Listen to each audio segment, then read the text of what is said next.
Jangan lupa like, komen, dan subscribe channel YouTube TVRI Bengkulu dan nyalakan lonceng notifikasinya. Oke pemirsa Opini, kita lanjutkan lagi obrolan kita pada pagi ini dengan Bapak Ade Hapriwijaya selaku sejarawan nih gitu kan.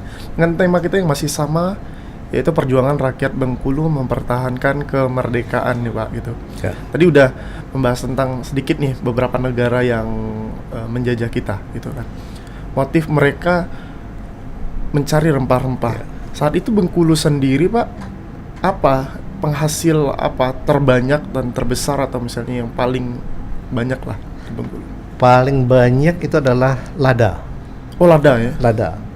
Karena wilayah kita lada dari ujung selatan sampai ujung utara itu lada semua. Oh lada semua.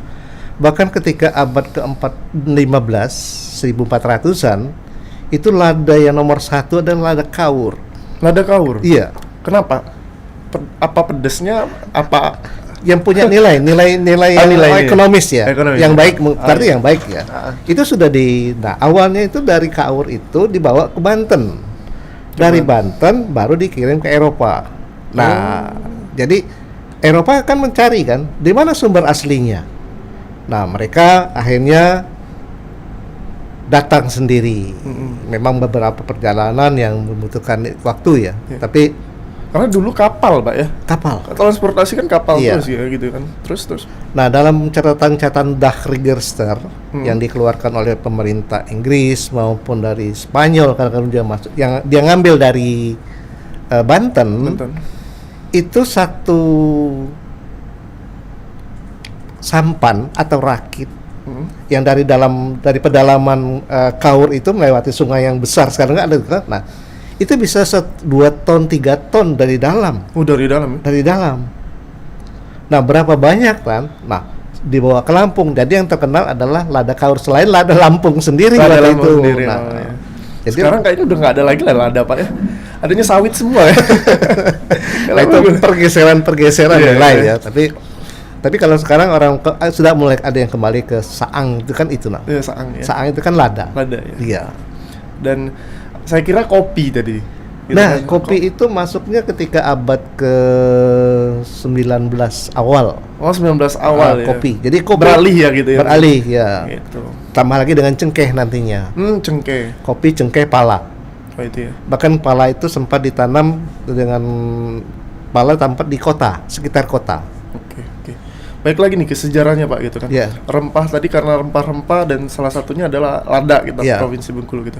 Urutannya apa aja nih Pak dari momen-momen perjuangan rakyat kita? Nah, perjuangan itu rata-rata ya tadi karena sudah masuk ke sistem perdagangan, akibatnya apa? Sistem perdagangan tradisional itu dirubah semua Oleh negara pembeli. orang pembeli. Iya. Oh berarti memonopoli itu monopoli dagang gitu kan. Nah, kita kan bingung kan, masyarakat kan. Perjanjian Nah, awal seperti apa, gitu kan. Nah, Akhirnya seperti apa ya, gitu kan. nah akhirnya dengan terjadinya pergeseran itu, nah rakyat juga merasa oh ini tidak benar pemimpin tadi kan. Iya. Akibatnya dia melawan itu. Mulai dari Kaur ada pemberontakan juga, kemudian di Muko juga ada di periode yang sama ya, abad ke-16 17 itu. Artinya awal dulu berarti kalau kita menjual kan datang pembeli ya? Iya. Artinya ada barter, ketika kita jual ada uangkah di sana? Nah, atau barter barang juga iya. atau seperti apa? Biasanya barter ya. Barter ya dulu ya gitu ya. Barter, kemudian ada juga yang sistem uang. Oh sistem Sistem uang. uang. Kalau Hanya- barter dulu negara-negara Spanyol, Inggris itu apa Nah, Pak? mereka bawa apa yang dibutuhkan di sini ya. Oh. Nanti akan ada ketemu lagi dulu yang dari Cina pedagang kan, yang membawa kebutuhan seperti kain dan segala macam, Gucci segala itu perlu masuk juga gitu. Ya. Nah, jadi keperluan untuk itu rempahnya yang banyak gitu ya, yang kita jual kepada mereka. Oke. Terus urutannya lagi Pak? Tadi perjuangan rakyat tadi. Nah, perjuangan rakyat itu kan rata-rata ke rempah ya. Iya. Setelah rempah, kemudian ketika Inggris itu tidak ada perubahan banyak ya, hanya pengenalan uang. Bahkan ketika setelah Thomas Parr peristiwa 1807 1807. itu kan ada tiga pejabat pemerintah kolonial Inggris EIC itu diganti dalam waktu 3 tahun Dengan alasan? karena perlawanan yang ada di Bengkulu ini. Jadi orang Bengkulu sudah memberontak udah biasa sebenarnya. Dari dulu Dari sejarah. berani ya orang Bengkulu Berani, ya. ya. Berani ya. Kalau Berani. tidak sesuai dengan Dia bicara ini, langsung. Bicara langsung. Bicara. Kenapa? Yang memberontak itu bukan kelas bawah. Iya, iya. Di elit ini, Elit nih. ya. Jadi apapun elitnya. Elit itu berarti kalangan kerajaan kah atau Iya, rata-rata ke kalangan kerajaan. kalangan kerajaan? Berarti ada banyak juga kerajaan yang ada di Karena Bengkulu. kita tahu bahwa wilayah Bengkulu ya, Omelanden yang kita paling kenal itu paling Sungai Lemau, Sungai Lemau. Sungai Lemau, Sungai Hitam dan Selebar. Oh, ini kan Sungai Hitam itu kerajaan dulu. kerajaan Sungai Hitam. Oh, baru tahu saya ini, Pak. Dari ngobrol-ngobrol baru tahu nih. Nah, ditambah lagi ada namanya Kerajaan Jenggalu. Jenggalu. Nah, Jenggalu itu di wilayah Seluma sekarang, yang tidak jauh dari Selebar. Oh, saya kira di pantai itu di Jenggalu. Nah, itu adalah cikal bakalnya Kerajaan Selebar. Oh, Cikal Bakal. Iya. Oh. Karena apa berkaitan dengan bandar tadi. Bukan bandar ini ya, bukan Iya, bandar tapi adalah bandar kita bicaranya adalah pelabuhan. Pelabuhan. Karena butuh pelabuhan yang lebih besar, akhirnya pindah ke wilayah Selebar. Kalau Pulau Bayi sekarang gitu. Iya, iya. Apakah strategis memang Provinsi Bengkulu di peta kah untuk para negara-negara asing itu mampir ke kita?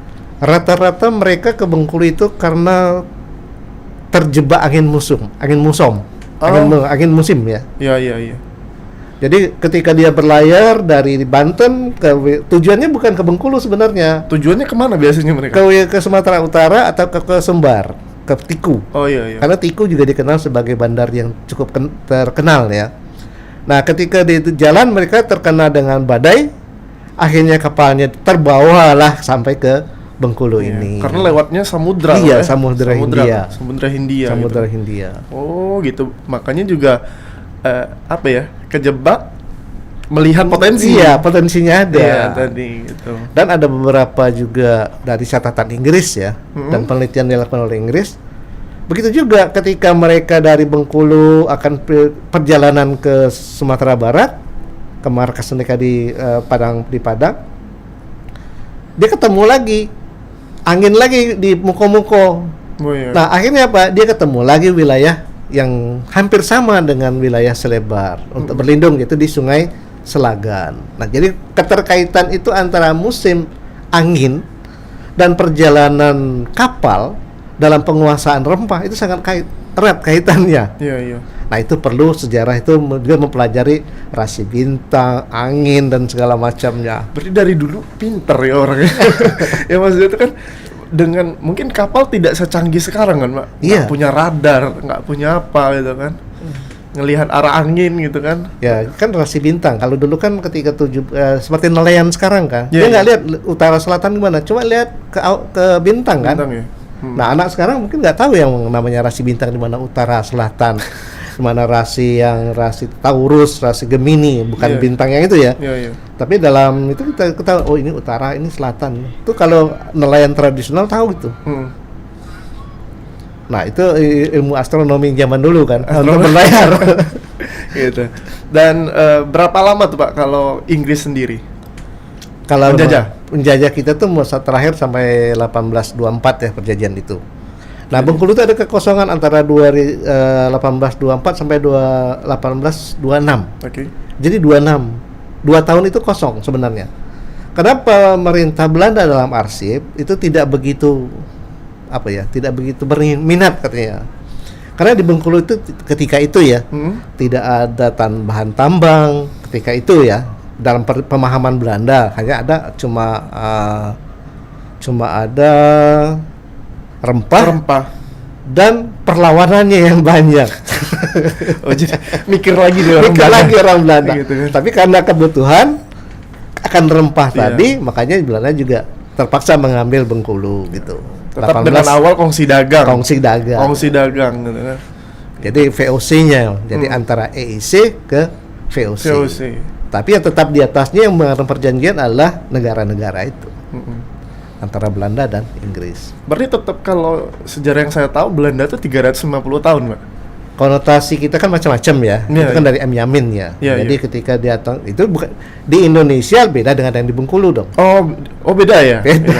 Karena memang wilayah kita besar ya, Karena banyak yang dihitung 350 tahun itu ya ketika dia masuk ke Indonesia, mulai dari Indonesia Timur, Maluku hitungannya. Iya. Nah, kalau Bengkulu dikuasai oleh Belanda, Belanda. baru 1826. Artinya Nah, kalau Aceh Aceh? 19-an. Oh. Karena udah merdekanya kan, Iya. diusir itu. Nah, dikuasai, benar-benar dikuasai ya.